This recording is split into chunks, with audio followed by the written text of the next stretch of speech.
Je suis René Martin, le directeur artistique du Festival de la Roque d'Enterron. Et je suis très heureux de nous retrouver tous autour de cette journée consacrée aux femmes compositrices.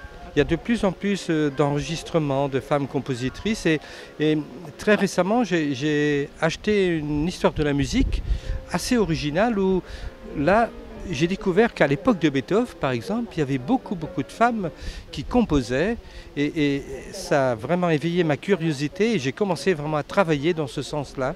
Et j'ai découvert des choses absolument magnifiques. Alors, évidemment, nous sommes au début du 19e siècle, mais ensuite, pendant tout ce 19e siècle et au 20e siècle, beaucoup de femmes vont composer des œuvres extrêmement originales.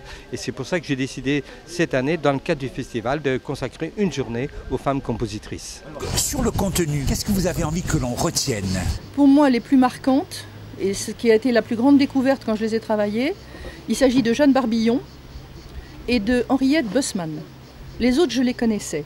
Et elles ont quand même une originalité un tout petit peu moins grande. Elles sont plus plaisantes, mais vraiment, les deux pièces les deux pièces de Jeanne Barbillon sont exceptionnelles. Elle a écrit aussi pas mal de musique de chambre et aussi les 6 préludes d'Henriette Bussmann qui vraiment ont été une découverte absolue. Je me suis dit, il faut absolument les donner, même si elles sont sombres, même si elles ne sont pas toujours faciles à entendre. C'était vraiment très important. Est-ce que la participation à ce regard de femme, c'est votre côté un petit peu militante? Non, pas du tout. Je milite pour des compositeurs moins connus, qu'ils soient femmes, qu'ils soient hommes. Parce que quand vous faites Gabriel Dupont, Pierre-Octave Ferroux, Paul Leflemme, Jean Crasse, vous ne militez pas pour les femmes. Vous militez pour tout un pan de la musique du 19e et début du 20e qui a été totalement ignoré et à mon avis où on a laissé des chefs-d'œuvre s'éteindre. Totalement. Alors ça, j'ai eu la chance de pouvoir les enregistrer parce que le concert c'est bien mais c'est éphémère. Le disque c'est formidable parce que ça dure.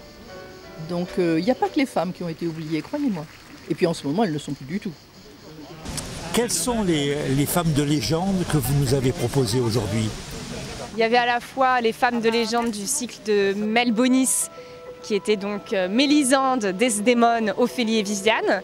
Et puis à mon sens, les 3 compositrices que je jouais, qui étaient donc Mel Bonis, Marie-Gelle et Camille Pépin, sont des femmes de légende. Donc c'était un double sens de ce titre de récital.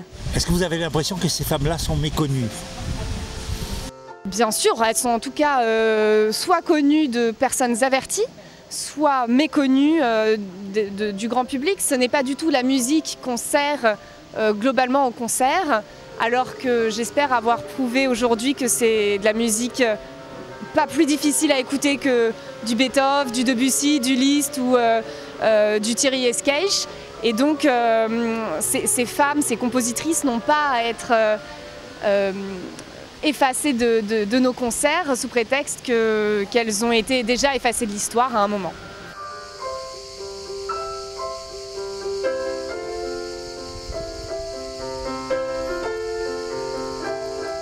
Alors d'une part, je trouve que René Martin a une très belle idée de regrouper les 3 concerts d'aujourd'hui sous la même journée.